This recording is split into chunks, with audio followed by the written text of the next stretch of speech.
Hello दोस्तों, स्वागत है आपका मैथमेटिक्स 2 के सेकंड लास्ट लेक्चर में। और आज हम लोग एट्थ का मिसिलेनियस करने वाले हैं ऑब्वियसली। ठीक है, सो बायनोमियल थ्योरम में हम लोगों का मिसिलेनियस बाकी है और उसके बाद हम लोगों का पूरा मैथमेटिक्स 2 कंप्लीट हो जाएगा। ठीक है, तो चलिए शुरू करते हैं मिसिलेनियस एक्सरसाइज 8। और एक्सरसाइज के जो बाकी क्वेश्चन है मिसिलेनियस के, उनको करने का उतना ज़रूरत नहीं है, लेकिन हाँ, एमसीक्यूज करने हैं आपको। एमसीक्यूज बढ़िया है और इम्पोर्टेंट भी है। ठीक है, तो एमसीक्यूज कर लो। अगर बाकी क्वेश्चन आप नहीं करना चाहते हो so it's up to you, you can leave that. Okay, चलिए तो क्वेश्चन नंबर 1 से शुरू करते हैं। क्वेश्चन नंबर 1 पढ़ते हैं, देखते हैं क्या है। तो एमसीक्यू है तो मैं एमसीक्यू की ही तरह सॉल्व करूंगा। उम्मीद मत करना कि मैं स्टेटमेंट्स लिखूंगा ये सब। तो इसमें बोला है डाई इज थ्रोन, आप उम्मीद भी नहीं करते हो यार कर लिया करो। अ डाई इज थ्रोन 100 टाइम्स। ठीक है, एक डाई को फेंका गया 100 बार, मतलब एन बराबर आ गया 100। Getting an even number is considered as success. तो एक डाई को जब एक बार तुम फेंकोगे तो उसमें एक आएगा, दो आएगा, तीन आएगा, चार आएगा, पांच आएगा, या तो छह आएगा। तो ऑब्वियसली इन छह में से कोई एक ही चीज आएगी। तो इवन नंबर आने की प्रोबेबिलिटी क्या है? 2, 4, 6, यही इवन नंबर है। तो प्रोबेबिलिटी क्या है? 3/6। और 3/6 मतलब 1/2। और इसी 1/2 को इसमें क्या कंसीडर किया जा रहा है? सक्सेस। मतलब पी की वैल्यू कितनी हो गई? 1/2। तो आपसे स्टैंडर्ड डेविएशन पूछ रहा है। ठीक है, अच्छा अगर P 1/2 है तो Q बताओ कितना होगा? Q भी 1/2 होगा। स्टैंडर्ड डेविएशन का फॉर्मूला होता है root of variance of x, और वेरिएंस का फॉर्मूला होता है NPQ। तो NPQ डाल दो इसमें। So 100 into 1/2 into 1/2। तो देखो यहाँ पे ये 2 से ये कटेगा, ये 2 से ये कटेगा, तो फाइनली आंसर आ जाएगा रूट ऑफ 25।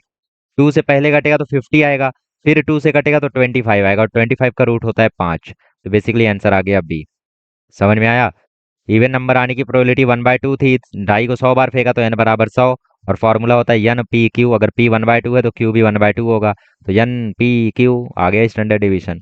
आइए क्वेश्चन नंबर 2 में बोला है mean and variance of binomial distribution are 4 and 2। ठीक है, मीन क्या होता है? मीन होता है एक्सपेक्टेड वैल्यू। तो मतलब यहाँ पे तुम्हें एक्सपेक्टेड वैल्यू दे रखा है 4, और वेरिएंस तुम्हें दे रखा है 2। तो इनसे तुम्हें क्या पता करना है? Probability of two success. Two success का प्रोबेबिलिटी मतलब x बराबर 2 पे तुम्हें p निकालना है। मतलब तुम्हें निकालना है p ऑफ x बराबर 2। राइट, कोशिश कोशिश करते हैं, देखते हैं। e ऑफ x का मतलब क्या होता है? np। तो np की वैल्यू 4 है। वेरिएंस का मतलब क्या होता है? npq। तो npq की वैल्यू 2 है। तो हम लोग क्या करते हैं? इक्वेशन 2 को इक्वेशन 1 से डिवाइड कर देते हैं। इक्वेशन 2 को इक्वेशन 1 से डिवाइड कर देते हैं। So therefore N P Q upon N P is equals to 2/4। Equation 2 को मैंने क्या कर दिया? 1 से डिवाइड कर दिया। तो एन पी कट गया, तो क्यू इज इक्वल्स टू क्या आ गया? क्यू इज इक्वल्स टू आ गया 1/2। क्यू इज इक्वल्स टू आ गया 1/2। अच्छा, तो पी की वैल्यू क्या हो जाएगी? पी की वैल्यू भी हो जाएगी 1/2। हमें क्या पता करना है? हमें पता करना है पी एक्स बराबर 2। राइट, तो हमें x पता है, n पता है। n पता है क्या हमें? n नहीं पता है ना? तो एक काम करो, ये 1/2 को e of x equal to 4 में डाल दो। ठीक है, तो सिंस, ध्यान से देखो, सिंस e ऑफ x जो था तुम्हारा वो 4 था, मतलब np की वैल्यू 4 थी। बट हमने p अभी अभी कैलकुलेट कर लिया 1/2 है, मतलब n इंटू 1/2 की वैल्यू 4 है। तो 1/2 को वहां भेज दो तो n की वैल्यू 8 मिल गई। So therefore P of x बराबर 2 हम कैलकुलेट कर सकते हैं। फॉर्मूला क्या है? एन सी एक्स, मतलब 8c2। P raise to X, P कितना? 1/2। 1/2 रेस टू एक्स मतलब 1/2 raise to 2। Q raise to N minus X. ये हो गया पूरा। 8c2 की वैल्यू क्या आती है? 8 into 7 into 6 factorial upon 2 factorial, bracket में 8 - 2 फैक्टोरियल। तो ये हो गया 1/2 की पावर 8। 8 - 2 6 हो जाएगा। और ये 1/2 का स्क्वायर है, और ये 1/2 की पावर 6 है। ठीक है, 1/2 की पावर 6 में 1/2 का स्क्वायर ऐड कर लोगे तो कितना हो जाएगा? हो जाएगा 1/2 का पावर 8। तो ये हो गया 8 × 7 = 56। नीचे 2 इंटू 1, 8 - 2 हो गया 6 फैक्टोरियल, और ऊपर भी है 6 फैक्टोरियल। और ये हो गया 1/2 की पावर 8। थोड़ा इधर आ जाओ। ठीक है, ओके। सो 6 फैक्टोरियल से 6 फैक्टोरियल खत्म, 56/2 आ गया 28। और 2 की पावर 8 कितनी होती है? 2 2 ज़ा 4, 2 ज़ा 8, 2 ज़ा 16, 2 ज़ा 32, 64, 128, 256।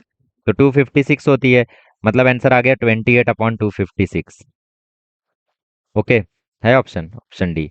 समझ गए कैसे हमने सॉल्व किया? हमने ई ऑफ एक्स और वेरिएंस से सबसे पहले पी क्यू निकाला, फिर पी की वैल्यू डाल के हमने एन निकाला, और उसके बाद पी ऑफ एक्स बराबर 2। तो जानते हुए ये तो कितने दिनों से हम लोग कैलकुलेट कर रहे हैं, राइट? जितने दिनों से आप पढ़ रहे हो उतने ही दिनों से हम वो कैलकुलेट कर रहे हैं। तो बाकी चीज़ें तो आसान ही है।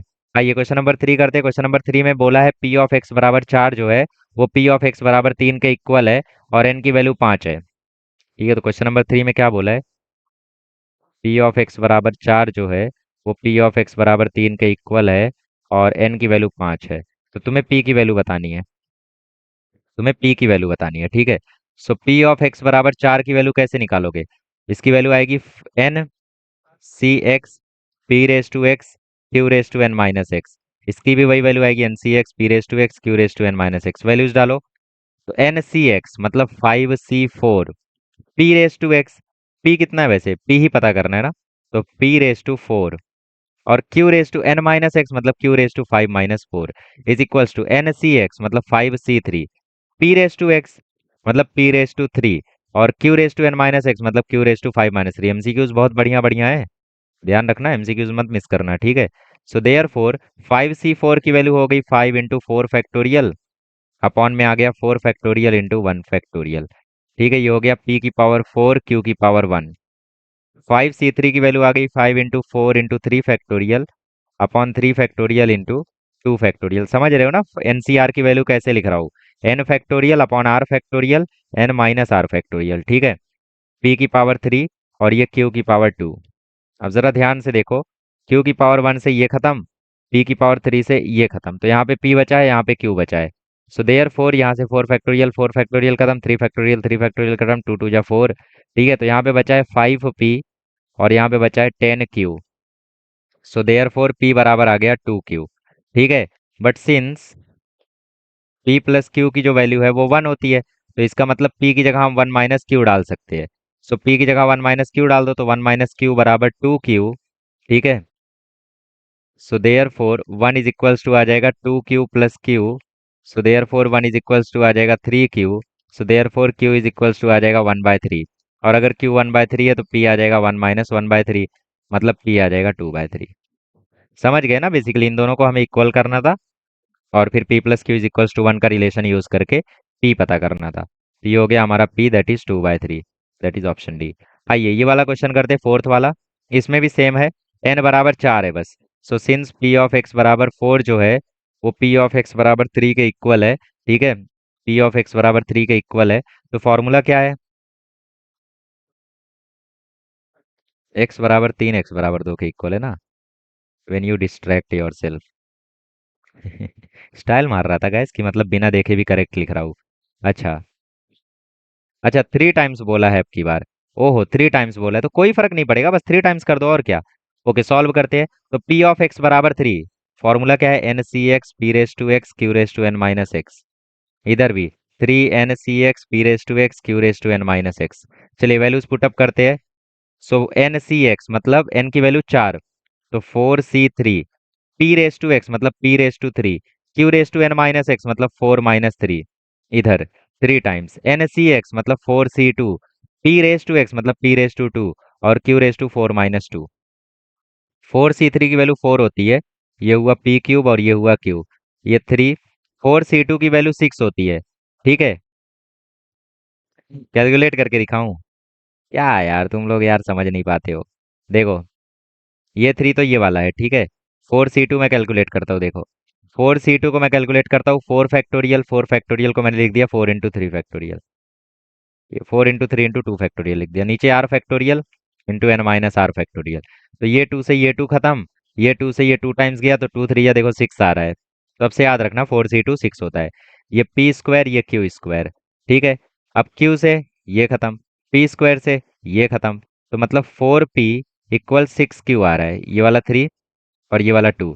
तो 3, अच्छा यहाँ पे 6 है ना, तो 4p is equals to 18q आ रहा है, 2 3 या 6 3 या 18, तो 4p is equals to 18q आ रहा है, मतलब p की वैल्यू आ रही है, मतलब 2p की वैल्यू आ रही है 9q। तो हमें क्या पता करना है? p पता करना है ना, तो q को 1 माइनस p डाल दो। तो since p plus q is equals to 1, therefore q is equals to 1 minus p। So therefore 2p is equals to 9 times 1 minus p। So therefore 2p is equals to 9 minus 9p। So therefore 11p is equals to 9. So therefore p is equals to 9/11। ये हो गया हमारा question number जो भी है। Okay, ओ भाई साहब 9/11 option में ही नहीं है। अरे यार क्या गलती हो गई, 4C3 4C2 की वैल्यू भी 6 होती है, और वो 3 टाइम्स भी था।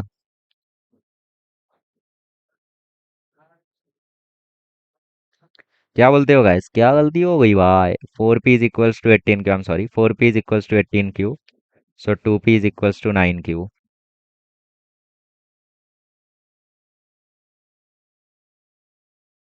क्या दिक्कत है यार?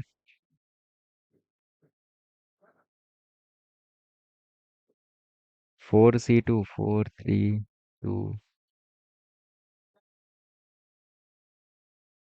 देखो यार क्या दिक्कत है, क्वेश्चन में क्या दिक्कत है यार? n equal to 4, p equal to x equal to 3।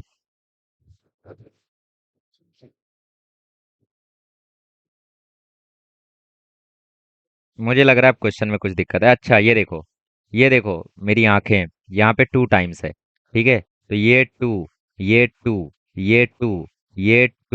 2 लिखना मैं भूल गया था, ये 2 लिखना मैं भूल गया था, तो ये 2p की जगह आएगा 4p। ठीक है, 4p, तो ये आएगा 4p, तो ये भी आएगा 4p, तो ये आएगा 13p। ठीक है, तो 9 - 4p, तो ये आएगा 13p इज इक्वल्स टू 9। तो p की वैल्यू आ जाएगी 9/13। तो बेसिकली ये 2 लिखना मैं भूल गया था, आई एम सॉरी फॉर दैट। तो ऑप्शन सी आएगा, ठीक है। चलो ये हो गया क्वेश्चन नंबर 4। आगे बढ़ते क्वेश्चन नंबर 5 देखते हैं। तो इसमें p(x = 0) आपको दिया है, और आपको यहाँ पे bnp दिया है। तो since np, so therefore n की वैल्यू कितनी आ गई, 4। तो n की वैल्यू तो 4 हमें मिल चुकी है। ओके, तो ये फॉर्मूले में लगा दो। तो p(x = 0) का फॉर्मूला क्या होता है?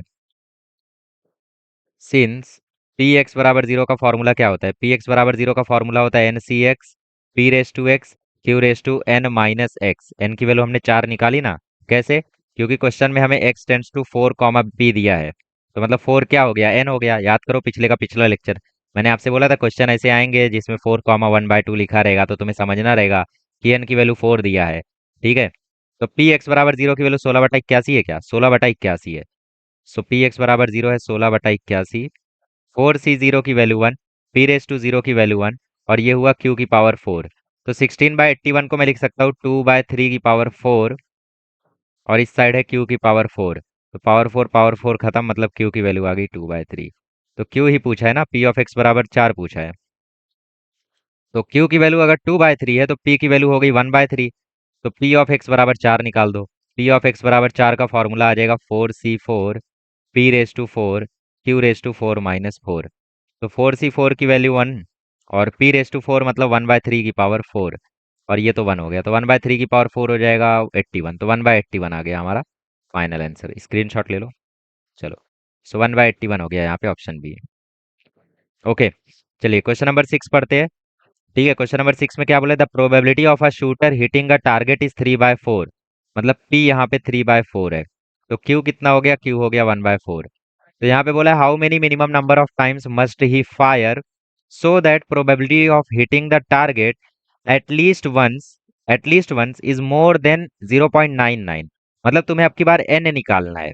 बेसिकली तुम्हें अब की बार क्या करना है, n निकालना है। क्वेश्चन नंबर 6 देखो, क्वेश्चन नंबर 6 में क्या बोला है कि जो प्रोबेबिलिटी ऑफ x बराबर स्मॉल x, ये जो चीज है, ये 0.99 से बड़ी रहनी चाहिए। Hitting the target at least once ना, एटलीस्ट वंस मतलब ग्रेटर देन इक्वल टू 1। ये चीज जो है ये मोर देन 0.99 रहना चाहिए। अच्छा, मोर देन 0.99 मतलब ग्रेटर देन 0.99। एक्चुअली आप इसको ग्रेटर देन इक्वल टू 1 लेके भी सॉल्व कर सकते हो, क्योंकि 0.99 से बड़ा कौन, 1? नहीं कर सकते, क्यों? क्योंकि 0.99 से बड़ा 0.999999 ये सब भी होते हैं, राइट? ओके, तो minimum number of times must he fire, तो बेसिकली वो आपसे एन की वैल्यू चाह रहा है, और आपको बोला है probability of hitting the target at least once. At least once मतलब एक बार तो लगे ही, एक से ज्यादा बार लगेगा तो भी चलेगा। तो p of x greater than equal to आपको दिया है। ओके, तो p of x greater than equal to को मैं लिख सकता हूँ 1 - p(x)< 1। ये कितना रहना चाहिए, 0.99 से बड़ा रहना चाहिए। तो 1 - p(x = 0) जो है, ये 0.99 से बड़ा रहना चाहिए। तो 1 - p ऑफ एक्स बराबर 0 का फॉर्मूला क्या आएगा, NC0 p⁻0 q⁻n - 0। तो ये आएगा 1 - NC0 की वैल्यू 1, p⁻0 की वैल्यू 1, q⁻n बचा हुआ 0, और 0.99 से बड़ा। ओके। अच्छा।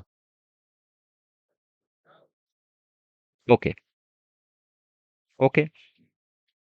ओके। देखो बेसिकली यहाँ पे NC0 की वैल्यू 1 कैसे आई। NC0 का फॉर्मूला क्या होगा, n factorial upon r factorial n minus r factorial. तो n माइनस जीरो फैक्टोरियल मतलब क्या, n माइनस जीरो फैक्टोरियल मतलब n फैक्टोरियल तो कट गया, और जीरो फैक्टोरियल की वैल्यू 1 होती है, ध्यान रखना। ठीक है, तो इस तरीके से ये 1 आया। ओके। ओके। तो अब मैं क्या करता हूँ, इस 0.99 को यहाँ और क्यू रेस टू एन को वहां भेज देता हूँ। तो ये हो गया 0.01, 1 से माइनस हो गया 0.99, और यहाँ पे बचा क्यू रेस टू एन। तो 0.01 should be greater than equal to, q की वैल्यू क्या है वैसे, क्यू की वैल्यू है 1/4। तो 1/4 रेस टू एन से बड़ा रहना चाहिए। तो इसका मतलब 0.01 जो है वो ग्रेटर देन रहना चाहिए 1 raise to n upon 4 raise to n से। ठीक है, थोड़ा यहाँ आ जाओ। तो 0.01 जो है वो बड़ा रहना चाहिए 1 raise to n upon 4 raise to n से। अब 1 रेस टू एन तो 1 ही आएगा, तो इसका मतलब 0.01 जो है वो बड़ा रहना चाहिए 1 अपॉन 4 रेस टू एन से। ठीक है। ओके। इस 4 रेस टू एन को वहां भेज दो। तो 4 रेस टू एन जो है वो बड़ा रहना चाहिए 1 अपॉन 0.01 से। तो इसका मतलब 4 रेस टू एन जो है वो बड़ा रहना चाहिए 1 अपॉन 0.01 कितना आएगा, 100। तो 4 रेस टू एन जो है वो 100 से बड़ा रहना चाहिए। ठीक है, तो इस 100 को तुम 4 की पावर में लिखने की कोशिश करो। ये क्वेश्चन थोड़ा माइंड वाला है, और आप माइंडलेस नहीं हो, राइट। तो देखो 1/0.01 में मैंने क्या किया, ऊपर नीचे 100 से मल्टीप्लाई किया। तो नीचे 100 से मल्टीप्लाई किया तो नीचे 1 हो गया, और ऊपर 100, तो 100/1 आ गया इस तरीके से। तो 1/100/1 को 100 ही लिखा मैंने। तो अब तुम्हें क्या करना है, इस 100 को 4 की पावर में रिप्रेजेंट करना है। कैसे कर सकते हो बताओ। 4 की पावर में 4 फोर जा 16, 4 जा 64 होता है। बाकी 64 के बाद 256 ये सब हमें नहीं पता, राइट। तो जो 4 रेस टू एन है इसको मैंने रिप्रेजेंट कर दिया 64 प्लस 36 में। ओके। मजा नहीं आया। So therefore 4 raise to n जो है, अच्छा ठीक है, देखो तुम ऐसे कर सकते हो, अब ज्यादा दिमाग मत लगाओ। 4 raise to n greater than equal to 100 मिला है ना, मतलब तुम्हें मिला है 4 raise to n greater than equal to 100, मिला है ना। ओके। तो तुम्हें क्या करना है, ऑप्शन डालना है और देखना है कौन सा ऑप्शन सेटिस्फाई कर रहा है। ठीक है। ओके। तो 2 डालो। 2 डालोगे तो 4 का स्क्वायर 16 आ रहा है, क्या 16 100 से बड़ा होता है, नहीं। तो ऑप्शन ए गलत है। ऐसे करो, 4 रेस टू 3 डालो। 4 रेस टू 3 कितना होता है, 64, क्या 64 100 से बड़ा होता है, नहीं। तो बी भी गलत है। अच्छा, 4 डालो। तो 4 रेस टू 4 कितना होता है, 256, तो क्या 256 100 से बड़ा होता है, होता है, तो इसका मतलब ऑप्शन सी सही है। ऑप्शन डी डालो, 4 रेस टू 5 1024 होता है, 1024 100 से बड़ा होता है, ये तो बहुत बड़ा होता है, तो इसका मतलब ऑप्शन डी भी सही है। नहीं, क्वेश्चन ध्यान से पढ़ो। मिनिमम नंबर ऑफ टाइम्स मतलब मिनिमम वैल्यू लेनी है इनकी जिसके लिए 4 रेस टू एन 100 से बड़ा है, तो इसीलिए ऑप्शन डी नहीं आएगा। तो ऑप्शन डी भी गलत है। तो इस तरीके से तुम्हें ऑप्शन चेक करना था। तो बेसिकली तुमने क्या किया, पूरा सॉल्व किया और एक रिलेशन बनाया। रिलेशन बनाने के बाद तुम्हें 4 raise to n greater than equal to 100 मिला। फिर उसमें तुमने सारे ऑप्शन डाले, तो सी ऑप्शन जो है वो सेटिस्फाई कर गया। ओके। चलो क्वेश्चन नंबर 7 कर लेते हैं। क्वेश्चन नंबर 7 में बोला है मीन 18 है, मीन 18 है मतलब ई ऑफ एक्स 18 है, तो मतलब एनपी की वैल्यू 18 है। और वेरिएंस 12 है, मतलब वेरिएंस ऑफ एक्स जो है वो 12 है, मतलब एनपी क्यू जो है वो 12 है। क्या करें, इक्वेशन 1 को 2 से डिवाइड कर दो, तो ये इक्वेशन 1, ये 2। ठीक है, तो 1 को 2 से डिवाइड करो या 2 को 1 से डिवाइड करो, आंसर सेम आएगा। चलो 1 को अब की बार कर लो। तो NP upon NP q is equals to आ गया 18/12। 6 से काट दो, 6 2 जा 6 3 जा, तो मतलब 1 अपॉन क्यू की वैल्यू आ गई 3/2। तो इसका मतलब क्यू की वैल्यू आ गई 2/3। इन्वर्ट एंडो कर दिया इसमें। इन्वर्ट एंडो अगर इसमें करोगे तो 2/3 तो आएगा। तो क्यू की वैल्यू 2/3 है। सो देयर फोर पी की वैल्यू कितनी हो जाएगी, 1/3। क्यू क्योंकि पी प्लस क्यू 1 होता है, तो क्यू इज इक्वल्स टू 2/3, उसमें डालोगे तो पी आ जाएगा 1/3। अब इस पी को तुम ई ऑफ एक्स में डाल दो। So therefore e of x बराबर 18, देयर फोर एन पी बराबर 18, देयर फोर एन इंटू 1/3 बराबर 18। So therefore n equal to आ गया 54। तो ये हो गया ऑप्शन बी। ओके, तो ये हो गए हमारे कंप्लीट सारे एमसीक्यूज। एमसीक्यूज बड़े मजेदार मजेदार है इसमें। ठीक है, सारे ही एमसीक्यूज आपको कुछ नई चीज सिखा के जाएंगे, तो इसीलिए एमसीक्यूज तो आप लोगों को करने ही है इसमें। ठीक है, बाकी अब जनरल क्वेश्चन शुरू करते हैं। वो तो कुछ खास जरूरी नहीं है, बट फिर भी अगर आप करना चाहते हो तो कर सकते हो। ठीक है, तो हम लोग आज क्वेश्चन नंबर 10 तक सोच के आए हैं, लेकिन देखते हैं रिकॉर्डिंग कितने देर की हो गई है। ओके, रिकॉर्डिंग 20 मिनट की हो गई है, मतलब हमारे पास 40 मिनट और है। तो आइए शुरू करते हैं क्वेश्चन नंबर 2 को। तो क्वेश्चन नंबर 2 में पहला क्वेश्चन आपको बोला है एक्स, ठीक है, random variable x given binomial distribution n comma p. आपको पहले पता करना है पी ऑफ एक्स बराबर 1, फिर आपको पता करना है पी ऑफ एक्स बराबर x greater than equal to 1, फिर आपको पता करना है p of x less than equal to 8, ठीक है। तो एक एक करके सारे पता करते चलो। तो यहाँ पे सिंस हम लोग जानते हैं कि जो x होता है वो n कॉमा p के लिए रहता है, तो मतलब n की वैल्यू है 10 और p की वैल्यू है 0.2, 0.2 मतलब 2/10। अगर p की वैल्यू 2/10 है तो q की वैल्यू क्या आएगी, 8/10। क्यों? क्योंकि सिंस q जो है वो होता है 1 माइनस p, या फिर यूं बोल दो कि p प्लस q जो है वो होता है 1। तो हमें n पता चल गया, हमें p पता चल गया, हमें q पता चल गया। तो उड़ा दो सारे क्वेश्चन। पहले क्वेश्चन में क्या बोला है, पहले क्वेश्चन में बोला है पी ऑफ एक्स बराबर 1। लगा दो फॉर्मूला, फॉर्मूला क्या है, formula n C x P raise to x मतलब 2/2 10 raise to 1 into q raise to N minus x, तो 8/10 रेस टू 10 - 1। तो फाइनल आंसर आ गया 10 C 1 की वैल्यू होती है 10, ठीक है, इंटू ये हो गया 2, अपॉन में भी है 10 और यहाँ पे 8/10 की पावर 9। तो फाइनल आंसर आ गया 2 × 4/5 की पावर 9। चलिए क्वेश्चन नंबर 2 करते हैं। क्वेश्चन नंबर 2 में बोला है p of x greater than equal to 1, ठीक है। P of x greater than equal to 1 का मतलब क्या है, 1 minus p of x less than 1, ठीक है। 1 माइनस एक p of x less than 1 लिख सकता हूँ, या फिर पी ऑफ एक्स बराबर 1, एक्स बराबर 2, एक्स बराबर 3, ऐसे ऐसे एक्स बराबर 10 तक जोड़ दो सभी को, ठीक है। तो ये ज़्यादा आसान है। तो 1 minus p x less than 1 मतलब 1 माइनस पी ऑफ एक्स बराबर 0। तो x बराबर 0 के लिए निकाल लो, तो 1 माइनस NC0 मतलब 10C0 p raise to 0 q raise to 10। 10C0 की वैल्यू 1 होती है, p रेस टू 0 की भी वैल्यू 1 होती है, q रेस टू 10 हो जाएगा 8/10 तो फाइनल आंसर आ जाएगा, इसको 4/5 बना दो, तो 1 माइनस 4/5 की पावर 10। तो फाइनल आंसर आ जाएगा 5 की पावर 10 माइनस 4 की पावर 10, 5 की पावर 10 माइनस 4 की पावर 10 अपॉन 5 की पावर 10, ठीक है। ये हो गया क्वेश्चन नंबर 2। चलिए क्वेश्चन नंबर 3 में बोला है p of x less than equal to 8। Question number 3 में क्या बोला है, क्वेश्चन नंबर 3 में बोला है p of x less than equal to 8। इसको मैं लिख सकता हूँ 1 minus p x greater than 9, तो एक्स ग्रेटर देन 8, ठीक है। तो 1 माइनस ब्रैकेट इसमें आ जाएगा पी ऑफ एक्स बराबर 9 और पी ऑफ एक्स बराबर 10। तो रिजॉल्व कर लो, एक्स बराबर 9 और एक्स बराबर 10, ठीक है। कुछ गलती हो जाए तो कमेंट कर देना, क्योंकि कैलकुलेशन इसमें थोड़ी भारी है ना।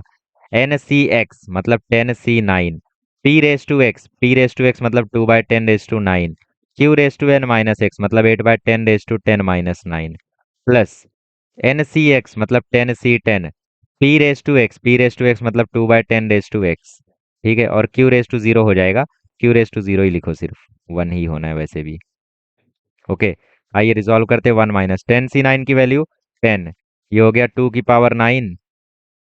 अच्छा, इसको काट दो, तो ये हो गया 1/5 की पावर 9, ये हो गया 4/5 की पावर 1, प्लस 10C10 की वैल्यू 1, ये हो गया 1/5 की पावर 10 और क्यू रेस टू 0 हो गया 1।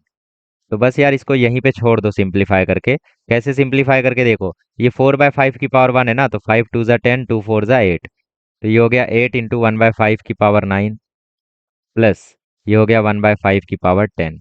बस यहीं पे इसको छोड़ दो और कैलकुलेट करने की ज़रूरत नहीं है। ओके, तो ये हो गए हमारे 3 क्वेश्चंस। आगे बढ़ते हैं, क्वेश्चन नंबर 2 करते हैं। ओके, तो क्वेश्चन नंबर 2 में क्या है, क्वेश्चन नंबर 2 में वेरिएंस वगैरह है, राइट। ओके, तो क्वेश्चन नंबर 2 में बोला है इफ n बराबर 10, 2 का फर्स्ट करते हैं। तो 2 के फर्स्ट में बोला है n बराबर 10, ई ऑफ एक्स बराबर 5। तो पता करो p और वेरिएंस की value. So since E of x बराबर 5, देयर फोर एन पी बराबर 5, देयर फोर 10p बराबर 5, एन की जगह 10 डाल दिया, तो p की वैल्यू आ गई 5/10, मतलब p की वैल्यू आ गई 1/2। और अगर p 1/2 है, सो देयर फोर q की भी वैल्यू आ जाएगी 1/2। सो देयर फोर वेरियंस का फॉर्मूला क्या होता है, वेरियंस का फॉर्मूला होता है एन पी क्यू, एन कितना 10, p कितना 1/2, q कितना 1/2। तो फाइनल आंसर आ जाएगा 5/2। 10/4 आएगा तो 5/2 हो जाएगा कट के। ओके, तो ये हो गया क्वेश्चन नंबर 1। आइए क्वेश्चन नंबर 2 करते हैं। सो क्वेश्चन नंबर 2 में क्या बोला है? ई ऑफ एक्स बराबर 5, वेरियंस ऑफ एक्स बराबर 2.5। तो ई ऑफ एक्स बराबर 5, वेरियंस ऑफ एक्स बराबर 2.5। ठीक है, तो हमें क्या करना है? हमें एन और पी कैलकुलेट करना है, राइट? कुछ भी कैलकुलेट करना हो सब निकाल लेते हैं। सो ई ऑफ एक्स मतलब एनपी, तो एनपी की वैल्यू 5। वेरियंस मतलब एनपी क्यू, तो एनपी की वैल्यू 2.5। राइट, अब एक को दूसरे से डिवाइड कर दो। So therefore NP upon NP q is equals to आ जाएगा 5/2.5। सो देयर फोर 1/क्यू इज इक्वल्स टू आ जाएगा, इसको इससे जब काटोगे तो आएगा 2/1, क्योंकि ढाई दूनी 5 होता है ना। तो इसका मतलब क्यू की वैल्यू आ गई 1/2। और अगर क्यू की वैल्यू 1/2 है तो पी की भी वैल्यू हो गई 1/2। तो हमने पी क्यू निकाल लिया। और सिंस ई ऑफ एक्स बराबर 5 है, तो इसका मतलब एन पी की वैल्यू 5 है। तो इसका मतलब एन इंटू 1/2 की भी वैल्यू 5 है। तो इसका मतलब एन की वैल्यू 10 है। एन की वैल्यू निकल गई, क्यू की वैल्यू निकल गई, पी की वैल्यू निकल गई। ये हो गया क्वेश्चन नंबर 2। तो ये क्वेश्चन नंबर 2 के दोनों क्वेश्चन सॉल्व हो गए, राइट? तो आसान था यार, इसमें कुछ भी भारी नहीं है, राइट? चलो आगे बढ़ते हैं और क्वेश्चन नंबर 3 करते हैं। क्वेश्चन नंबर 3 में बोला है fair coin is tossed 10 times, मतलब एन की वैल्यू दे दी है 10। ठीक है, क्वेश्चन नंबर 3 का 2 जो है वो थोड़ा भयंकर है, देखते हैं। Find the probability that it shows head 5 times. ठीक है, और फिर उसके बाद in the 4 tosses and tail in the last 6 tosses. ओ भाई, दोनों क्वेश्चन अलग है। पहले क्वेश्चन में क्या बोला? It shows head 5 times. So let, पहला क्वेश्चन सॉल्व कर रहे हैं। Let random variable x be the number of heads. ठीक है, since coin is tossed 10 times, therefore n बराबर 10। ठीक है, एन बराबर हो गया 10। ओके, तो कॉइन अगर तुमने उड़ाया है तो या तो हेड आएगा या तो टेल आएगा। यहाँ पे किसकी बात हो रही है? यहाँ पे शोज हेड की बात हो रही है। तो हेड आना, यहाँ पे प्रोबेबिलिटी ऑफ सक्सेस ले लेते हैं। सो पी ले लेते हैं, प्रोबेबिलिटी ऑफ सक्सेस। ठीक है, प्रोबेबिलिटी ऑफ सक्सेस मतलब probability of getting head.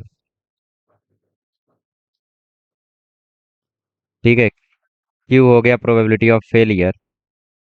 Q हो गया प्रोबेबिलिटी ऑफ फेलियर, राइट? तो पी की वैल्यू बताओ। पी की वैल्यू हो गई 1/2, क्योंकि हेड आएगा या टेल आएगा। तो probability of getting head 1/2, probability of getting tail 1/2। Okay, अब इसमें बोला है it shows 5 times head. So probability of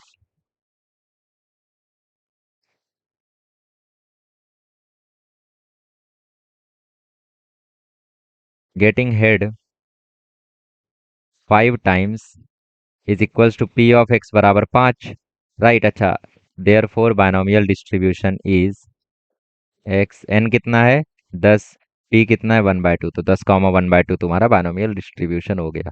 आइए रिजॉल्व करते हैं। तो पी ऑफ एक्स बराबर 5, फॉर्मूला क्या? N C x. P raise to x मतलब 1/2 रेस टू एक्स, और q raise to N minus x मतलब 1/2 रेस टू 5। आइए 10c5 की वैल्यू कैलकुलेट करते हैं। तो 10 × 9 × 8 × 7 × 6, जो 5 फैक्टोरियल आएगा वो नीचे वाले से जाएगा। ठीक है, चलो आ गया। नीचे आर फैक्टोरियल मतलब 5 factorial, into n minus are factorial मतलब एक और 5 फैक्टोरियल। यहाँ पे हो गया 1/2 की पावर 10।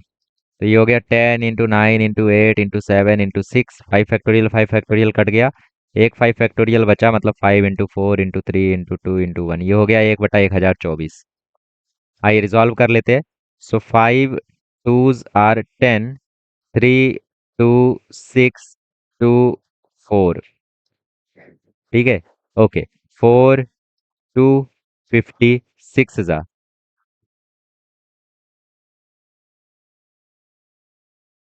तो ये हो गया 63/256।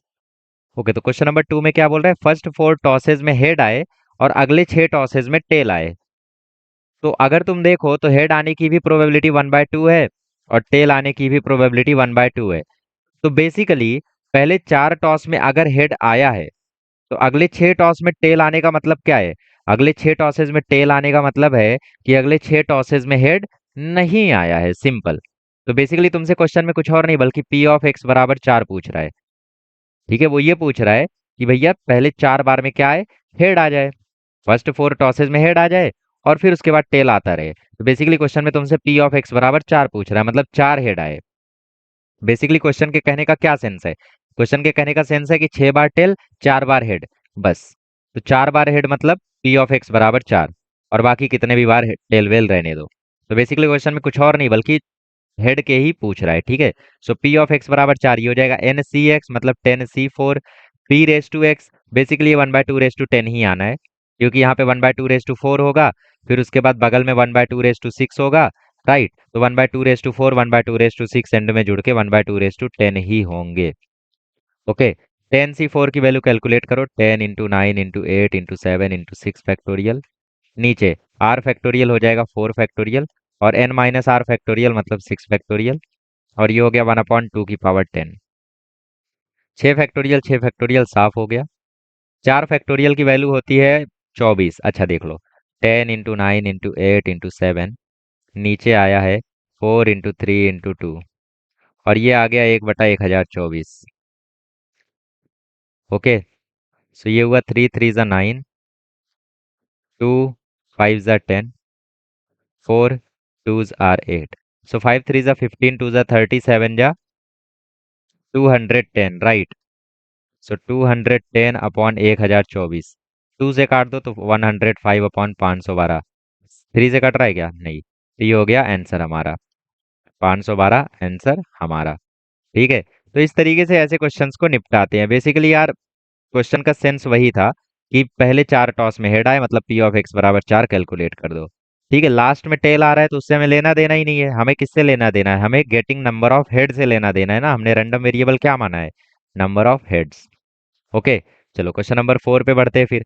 तो क्वेश्चन नंबर 4 है यहाँ पे, probability that bomb will hit the target is 0.8, probability that out of 10 bomb drop exactly 2 will miss the target. ये क्या है भाई? ये क्या बवाल आ गया? देखते हैं क्या बवाल है, कशिश कोशिश करते हैं। सो प्रोबेबिलिटी, चलो देखो क्वेश्चन तुम्हारा नीचे है, ठीक है। क्वेश्चन देखना हो तो नीचे देखो। सो क्वेश्चन नंबर 4, इसमें बोला है probability that bomb will hit the target, मतलब पी तुम्हें दे रखा है 0.8, तो क्यू कितना हो जाएगा? क्यू हो जाएगा 0.2। ठीक है, 10 बार बॉम्ब ड्रॉप किया गया मतलब एन बराबर हो गया 10। एग्जैक्टली 2 बार टारगेट मिस हुआ मतलब एक्स बराबर 2। बट यहाँ पे प्रोबेबिलिटी ऑफ सक्सेस क्या है? यहाँ पे प्रोबेबिलिटी ऑफ सक्सेस क्या है कि इट मिसेस द टारगेट। यहाँ पे probability of success target miss करना है, टारगेट लगना प्रोबेबिलिटी ऑफ सक्सेस यहाँ पे नहीं है, क्योंकि हमें क्वेश्चन में आंसर जो निकालना है वो निकालना है मिसिंग द टारगेट का। So let random variable x be the number of times bomb misses the target, misses the target. ठीक है, सो देयर फोर, अच्छा, and 10 bombs are dropped, 10 bombs are dropped, therefore n की value कितनी आई? 10। और P की value हमें हमें क्वेश्चन में क्या बोला है? हम पी और क्यू पहले एज्यूम कर लेते हैं। लेट पी हमने मान लिया bomb miss the target, bomb misses the target. ठीक है, क्योंकि यही हमारे लिए सक्सेस है। क्वेश्चन में जिसका हमें आंसर निकालना हो वही हमारे लिए सक्सेस है। ठीक है, तो बॉम्ब मिसेस द टारगेट हमारे लिए सक्सेस है। और क्यू क्या है? Bomb, sorry, probability of failure. अरे यार मैंने पी को प्रोबेबिलिटी ऑफ सक्सेस नहीं लिखा, तो उसको प्रोबेबिलिटी ऑफ सक्सेस लिख के ब्रैकेट में लिखना बॉम्ब मिसेस द टारगेट। ठीक है, और क्यू क्या हो गया? Probability of failure. Probability of failure मतलब बॉम्ब लग गया, ऐसे समझ लो ना। समझ लो तुम्हारे ऊपर बॉम्ब पड़ रहा है, तुम्हारे ऊपर अगर बॉम्ब पड़ रहा है तो प्रोबेबिलिटी ऑफ फेलियर क्या होगा? कि तुम्हारे ऊपर बॉम्ब पड़ गया। और प्रोबेबिलिटी ऑफ सक्सेस क्या होगा? कि तुम्हारे ऊपर बॉम्ब नहीं पड़ा। ऐसे समझ लो। तो बॉम्ब मिसेस द टारगेट हो गया probability of success, right. Probability of success. आइए, सो पी की वैल्यू क्या हो गई? पी की वैल्यू हो गई 2/10। पी की वैल्यू 2/10 क्यों हुई? क्योंकि टारगेट लगने का जो प्रोबेबिलिटी है वो 0.8 है। ठीक है, टारगेट लगने का प्रोबेबिलिटी 0.8 है। तो probability of missing the target कितना हो गया? 0.2 मतलब 2/10। और क्यू की वैल्यू हो गई 8/10। ओके, तो यहाँ बाइनोमियल डिस्ट्रीब्यूशन क्या हो गया? B d is x n comma p. N कितना? 10 बॉम्ब, पी कितना? 2/10 मतलब 0.2 basically. So therefore P of x बराबर 2 हमसे पूछ रहा है, इसका आंसर हो जाएगा एन सी टू। एन कितना है? 10, सी 2, पी रेस टू 2 मतलब 2/10 रेस टू 2, और 8/10 रेस टू 8। ओके, तो नीचे देखो 10 रेस टू 10 रहने दो, और 10 रेस टू 2 यहाँ है और 10 रेस टू 8 यहाँ है, तो नीचे 10 रेस टू 10 रहने दो। और 10 C2 की वैल्यू जरा कैलकुलेट कर लो। तो 10 C2 की वैल्यू आती है 10 × 9 × 8 फैक्टोरियल अपॉन 8 फैक्टोरियल × 2। तो ये इससे कट गया 25, तो इसकी वैल्यू आती है 45। वैसे मुझे पता था, आपके लिए कर रहा था मैं। ठीक है, ऊपर हुआ 2 का स्क्वायर मतलब 4, और यहाँ पे है 8 की पावर 8। तो अभी क्या करो, 45 × 4, ठीक है, ये 8 की पावर 8, 10 की पावर 10 को काट दो। कैसे काट दो, इसको लिख दो 10 की पावर 2 इंटू 10 की पावर 10 8। ठीक है, अच्छा, तो 10 की पावर 2 मतलब 100। तो बेसिकली तुमने 10 की पावर 10 को 100 × 10 की पावर 8 लिख दिया। ओके, तो 4 से काट दो पहले, तो 4 25 जा, 5 से काट दो, फिर 5 5 जा, 5 9 जा। तो फाइनल आंसर आ गया 9/5 इंटू 8/10 की पावर 8। 8/10 की पावर 8 मतलब 4/5 की पावर 8। ठीक है, तो छाप लो इसको। आइए क्वेश्चन नंबर 5 करते हैं। तो क्वेश्चन नंबर 5 में बोला है the probability that a mountain bike rider travelling along a certain track will have a tyre burst is 0.05। Find the probability that among the 17 riders, मतलब बेसिकली यहाँ पे 17 राइडर्स है, और हर एक राइडर के टायर ब्लास्ट होने की प्रोबेबिलिटी 5% है, मतलब 5/100 है, मतलब 0.05 है। तो पता करो कि क्या प्रोबेबिलिटी है कि 17 में से सिर्फ एक का ही टायर ब्लास्ट हो, मतलब x बराबर 1 पता करो। ठीक है, तो बेसिकली सबसे पहले इसके लिए रैंडम वेरिएबल वगैरह लिख लेते हैं हम लोग। So let random variable x be the number of riders having tyre burst. ठीक है, टायर जिनका बस्ट हो रहा है वो हमने मान लिया x। ठीक है, since there are 17 riders, there are 17 riders, ठीक है, देयर फोर एन बराबर 17। ओके, पी और क्यू मान लो। तो पी होता है प्रोबेबिलिटी ऑफ सक्सेस, तो इस केस में सक्सेस क्या है कि टायर ब्लास्ट हो जाए। ठीक है, पी होता है प्रोबेबिलिटी ऑफ सक्सेस, और इस केस में सक्सेस ऐसा है कि टायर जो है वो बर्स्ट हो जाए। तो मतलब पी की वैल्यू कितनी हो गई, 0.05, राइट। और क्यू क्या होता है, क्यू होता है प्रोबेबिलिटी ऑफ फेलियर। क्यू हो गया प्रोबेबिलिटी ऑफ फेलियर। ठीक है, तो P हो गया 5/100 और Q हो गया 95/100, मतलब P हो गया 1/20 और Q हो गया 95/100। अच्छा, मेरे ख्याल से शायद ये ऊपर वाले का जो आंसर है, bomb will miss the target का जो आंसर है पीछे, वो बहुत ही अलग है, राइट, सेम है। उसको भी आप जब रिजॉल्व करोगे और जब आप इसको रिजॉल्व करोगे तो दोनों की वैल्यू सेम सेम आएगी, शायद, मैं श्योर नहीं हूँ। ठीक है, बट जहां तक मुझे पता है शायद इसका आंसर पीछे कुछ और रहता है। तो हम लोगों का मेथड बिल्कुल सही है, आंसर भी बिल्कुल सही है। आप इसकी वैल्यू कैलकुलेट करो और उसकी वैल्यू कैलकुलेट करो, दोनों सेम आएगा। और कैलकुलेट नहीं करना है तो दोनों को इक्वल में पुट कर दो। इक्वल में पुट करके कटम पिटम कर दो, दोनों एट लास्ट 1 = 1 आ जाएंगे। ठीक है, तो आंसर सही है, ज्यादा टेंशन मत लेना। और क्यू क्या हो गया, क्यू हो गया 95/100, मतलब क्यू हो गया 19/20। ओके, जैसे यहाँ पे भी इनकी हरकत मुझे समझ में नहीं आती। ये 0.05 लेके सॉल्व करते हैं, अरे भाई उससे अच्छा 1/20 लेके सॉल्व करो ना। 0.95 लेके सॉल्व करते हैं, अरे 19/20 लेके सॉल्व करो ना, आसान है। Okay, so binomial distribution is b d is x. N कितना है, कितने राइडर, 17। पी कितना है, 1/20। तो पहला क्वेश्चन क्या है, एग्जैक्टली एक का टायर बस्ट हो जाए। पहला क्वेश्चन क्या है, एग्जैक्टली एक का टायर बस्ट हो जाए, मतलब पी ऑफ एक्स बराबर 1।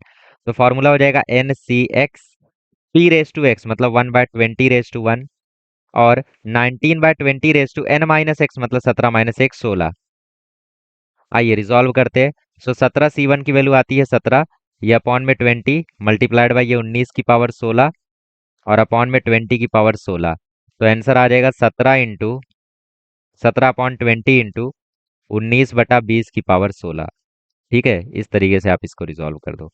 तो ये हो गया आपका क्वेश्चन नंबर 1 का आंसर। क्वेश्चन नंबर 2 क्या है, क्वेश्चन नंबर 2 में है, क्वेश्चन नंबर 2 में है at most 3 have a tyre burst. अरे भाई साहब, ज्यादा से ज्यादा 3 का टायर ब्लास्ट हो। ठीक है, मतलब उससे कम का हुआ तो भी चलेगा। सो सेकंड क्वेश्चन है at most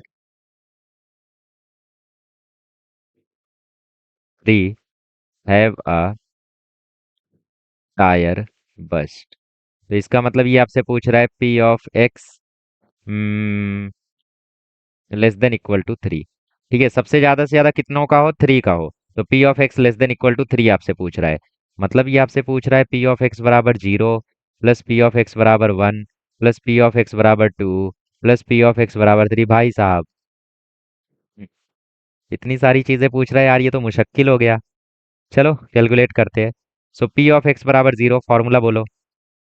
N C x p raise to x q raise to N minus x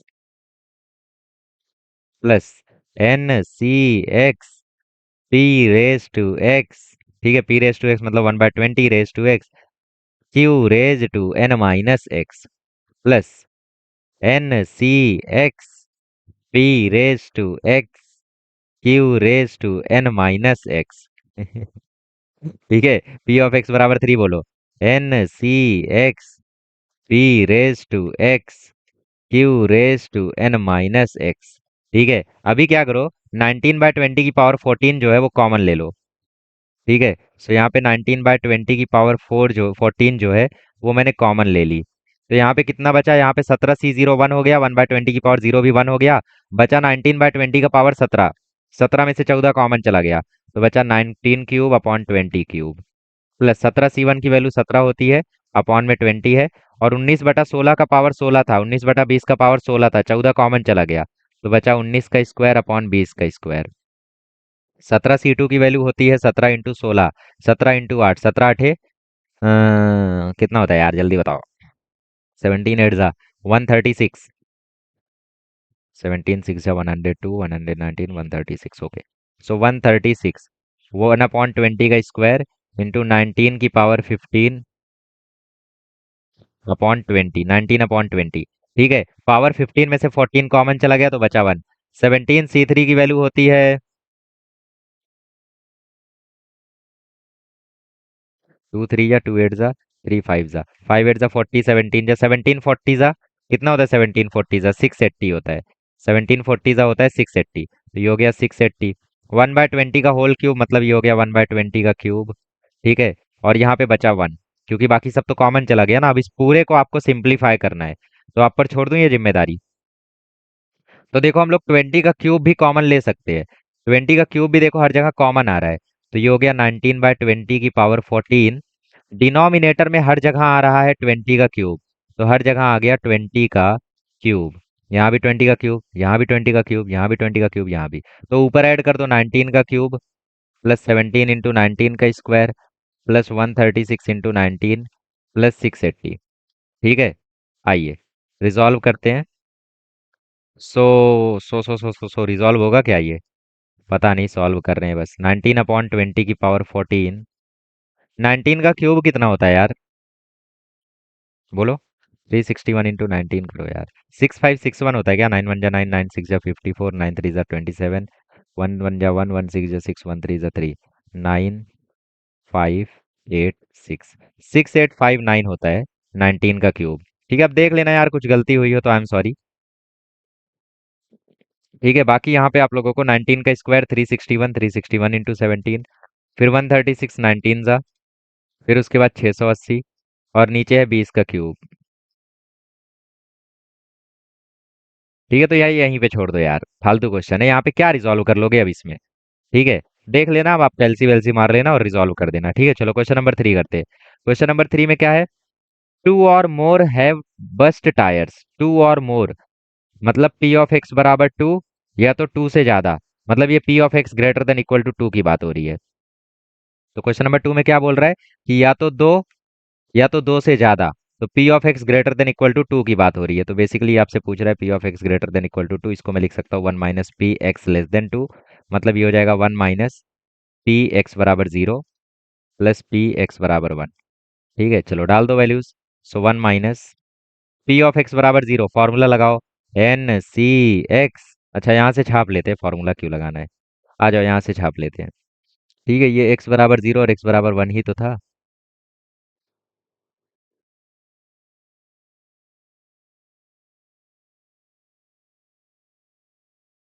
ठीक है, कंट्रोल सी। तो ये हमने छाप लिया। ठीक है, बहुत कॉपी करते हो। ओके, तो हम लोगों ने यहाँ पे छाप लिया। मुझे लगता है इससे कम टाइम जाता अगर मैं लिखता तो। सो 1 माइनस, इसकी वैल्यू कैलकुलेट करो जरा। 17C0 की वैल्यू हो गई 1, और ये हो गया 1/20, ये भी हो गया 1। ये हो गया 19/20 की पावर 17। 17 C1 की वैल्यू 17 और अपॉन में 20, और ये हो गया 19/20 की पावर 16। ठीक है, तो कॉमन ले लो, क्या कॉमन ले लो, 19/20 की पावर 16 कॉमन ले लो। तो ब्रैकेट के अंदर क्या बचा, 19/20 प्लस 17/20 बचा। ठीक है, सो 19/20 प्लस 17/20 आ जाएगा 36/20। तो 1 - 90 की पावर 16 अपॉन 20 की पावर 16, और ये आ गया 36/20। तो हमारा फाइनल आंसर आ गया 20 की पावर 17 माइनस 19 की पावर 16 इंटू 36 और अपॉन में 20 की पावर 17। ठीक है, समझ गए ना? हाँ, तो बस समझना था। क्रॉस मल्टीप्लाई कर दिया मैंने बेसिकली। ठीक है, तो इस तरीके से आ गया हमारा क्वेश्चन नंबर 3 का आंसर। ठीक है, तो यार लेंदी लेंदी आंसर से, बट एग्जाम में ऐसा नहीं आएगा, टेंशन मत लो, आसान एग्जाम में आएगा। ठीक है, जिसका कैलकुलेशन आसान हो। और आई थिंक आज ज़्यादा क्वेश्चन सब हो नहीं पाएंगे क्योंकि हमने काफ़ी टाइम स्पेंड कर दिया। हमने टोटल 10 मिनट स्पेंड कर दिए एक ही क्वेश्चन पे। तो 7 तक ही करते हैं आज, और अगले दिन में कर लेंगे 8 से 17। ठीक है, चलो क्वेश्चन नंबर 6 करते हैं। आइए क्वेश्चन नंबर 6 करते हैं। तो क्वेश्चन नंबर 6 में क्या बोल रहा है, थोड़ा ध्यान से पढ़ो। Probability that a lamp in classroom will burn out will be 0.3। ठीक है, मतलब एक क्लासरूम में हमने लैंप जलाया है, तो लैंप के जले रहने की जो संभावना है वो 0.3 है। ठीक है, 6 lamps are fitted in a classroom if it is known that the classroom is unusable if the number of lamps are burning in it is less than 4। मतलब अगर एक क्लास में 4 से कम लैंप जल रहे हैं, तो प्रोबेबिलिटी जो है क्लासरूम यूज करने की, सॉरी, अगर एक क्लासरूम में 4 से कम लैंप जल रहे हैं, तो हम लोग क्लासरूम यूज नहीं कर सकते। अगर क्लासरूम हमें यूज करना है तो 4 लैंप तो जलने ही चाहिए। ठीक है, अगर हमें क्लासरूम यूज करना है तो 4 लैंप तो जलने ही चाहिए। अगर 4 से कम जल रहे हैं तो फिर हम लोग क्लासरूम नहीं यूज कर सकते। तो हमें वही प्रोबेबिलिटी पता करनी है कि find the probability that classroom can not be used at random occasion. Classroom हम कब यूज नहीं कर पाएंगे, जब 4 से कम लैंप जलेंगे। 4 लैंप जलेंगे तो यूज कर पाएंगे, 4 लैंप जलेंगे तो हम यूज कर पाएंगे, लेकिन 4 से कम हुआ तो यूज नहीं कर पाएंगे। मतलब बेसिकली हमसे P(x)<4 पूछ रहा है ये क्वेश्चन में। ठीक है, चलिए तो क्वेश्चन नंबर 6 का थ्योरी वगैरह लिखते हैं। Let random variable x be the number of lamps burn. ठीक है, ओके, और देयर आर 6 लैम्प्स, ठीक है, fitted in the classroom. So therefore n की वैल्यू मिल गई 6। ठीक है, ओके। अब क्वेश्चन में क्या बोल रहा है, probability that lamp will burn out is 0.3। So let P हो गया प्रोबेबिलिटी ऑफ सक्सेस, पी हो गया प्रोबेबिलिटी ऑफ सक्सेस। ठीक है, और क्यू क्या हो गया, क्यू हो गया probability of failure.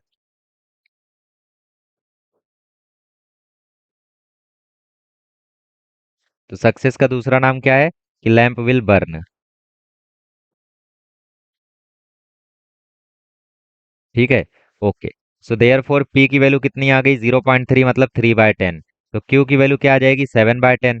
So therefore binomial distribution is, आ जाओ सॉल्व करते हैं अच्छे से। So therefore binomial distribution is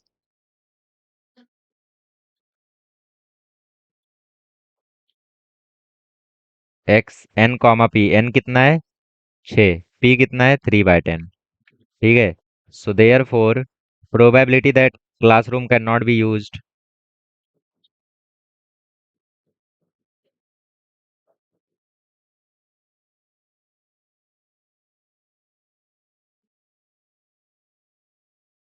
is equal to p of x less than 4। Less than 4 मतलब पी ऑफ एक्स बराबर 0, या तो कोई कैंडल ना जल रही हो, या तो एक कैंडल जल रही हो, या तो दो कैंडल जल रही हो, या तो तीन कैंडल जल रही हो। तो ऐसे केसेस में हम लोग क्लासरूम यूज नहीं कर पाएंगे। या तो 4 कैंडल जल रही हो, तो 4 कैंडल जल गई तब तो यूज ही कर लेंगे ना। तो बेसिकली सिर्फ ये 4 ही केस आएंगे, पांचवा केस नहीं आएगा। फॉर्मूला लगाओ, NC(x) P(raised to x) Q(raised to n-x) plus NC(x) P(raised to x) Q(raised to n-x) plus NC(x) P(raised to x) ठीक है, Q(raised to n-x) plus n C x P raise to x और q raise to N minus x. आइए सॉल्व करते हैं आगे। सो 6c0 की वैल्यू क्या आती है? 6c0 की वैल्यू 1 आती है, 3/10 रेस टू 0 की भी वैल्यू 1 आती है। ओके। अच्छा, इसमें से 7/6 को कॉमन ले लो। तो 7/6 मैंने कॉमन ले लिया। इसके बाद अब रिजॉल्व करो। तो यहाँ से जब 7/6 कॉमन गई तो बचा 7/6। अच्छा, 7/10 हमने कॉमन ली तो बचा 7/10 और 3/10 1 हो गया और 6c0 का भी वैल्यू 1 हो गया। अच्छा, 6c1 का वैल्यू 6 हो गया, बचा यहाँ पे 3/10 और 7/10 कॉमन गया तो बचा 7/10 का स्क्वायर। 6c2 की वैल्यू कितनी होती है? 10 होती है। 6c2 की वैल्यू 15 होती है। ठीक है। साइड में क्या बचा? साइड में बचा 3/10 का स्क्वायर। 7/10 का क्यूब बाहर गया तो यहाँ पे 7/10 बचा। 6c3 की वैल्यू कितनी होती है? 6c3 निकाल लो। तो 6 × 5 × 4 × 3 factorial upon 3 factorial into 3 × 2 × 1। 3 factorial खत्म, 3 2 6, इसकी वैल्यू होती है 20। सो 3/10 का जो क्यूब था वो तो बाहर चला गया, तो यहाँ पे सॉरी 7/10 का क्यूब तो बाहर चला गया तो बचा 3 का क्यूब अपॉन 10 का क्यूब। तो अगर आप लोग ध्यान से देखोगे तो डिनोमिनेटर में 10 का क्यूब कॉमन आ रहा है, यहाँ भी यहाँ भी यहाँ भी यहाँ भी। सो डिनोमिनेटर में 10 का क्यूब हो गया कॉमन, तो 7/10 का होल क्यूब और ब्रैकेट में यहाँ पे डिनोमिनेटर में हो गया 10 का क्यूब कॉमन। ऊपर 7 का क्यूब कितना होता है? 7 7 जा 49, 7 जा 343। यस, यही होता है। ठीक है, 343। अच्छा, अब देखो यहाँ पे और रिजॉल्व करो। प्लस 6 3 जा 18, 18 × 49, 49 18 जा।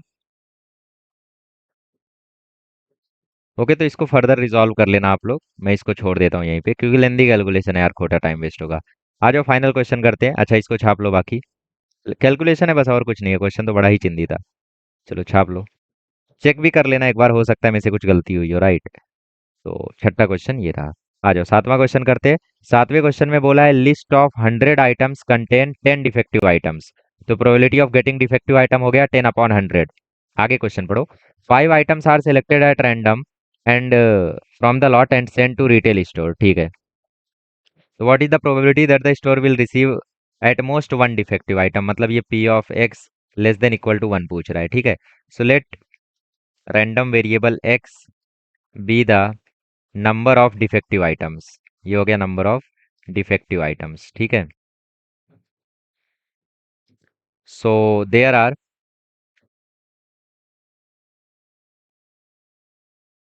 5 आइटम्स सेलेक्टेड। 5 आइटम्स को हम लोगों ने सेलेक्ट किया, तो एन की वैल्यू क्या आ गई? एन की वैल्यू आ गई 5। क्लियर। आगे पढ़ो। देयर फोर लेट पी मान लो प्रोबेबिलिटी ऑफ सक्सेस।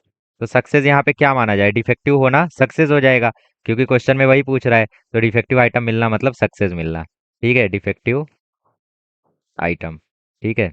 और क्यू क्या है? क्यू है probability of failure.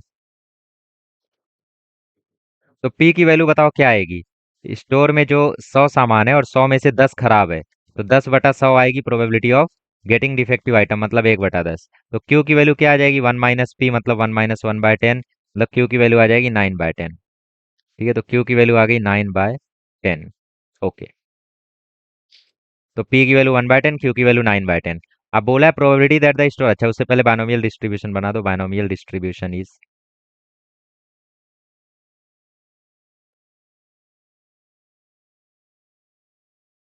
N comma p. N कितना है? 5। पी कितना है? 1/10। ठीक है। आइए क्वेश्चन में बोल रहा है probability that the store will receive at most one defective item. Therefore probability that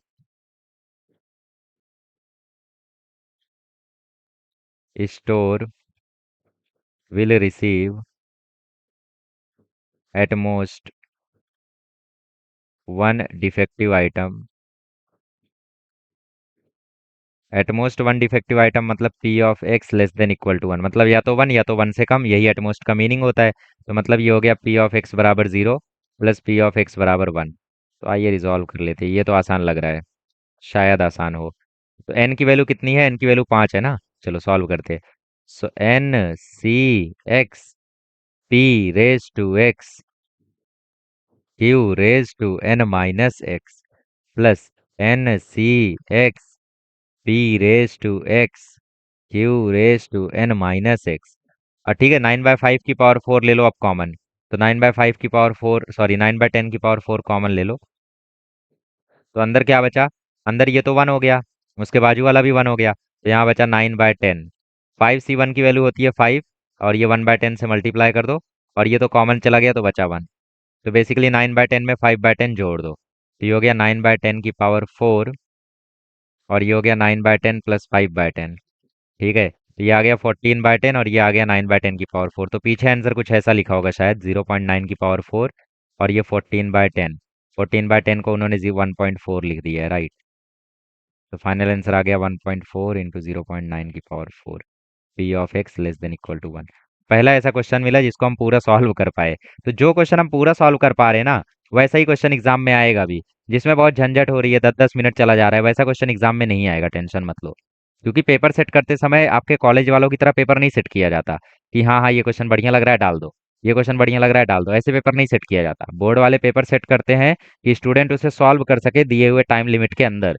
ठीक है, ऐसे ही पेपर नहीं सेट कर देते कि हाँ यार सुबह हुई, आज का दिन अच्छा लग रहा है, चलो पेपर बना देते, ऐसा नहीं होता। ठीक है, तो ऐसा क्वेश्चन आ सकता है, लेकिन वो सब यार, ये जो पिछला क्वेश्चन था, ये क्वेश्चन तो कभी ना आए।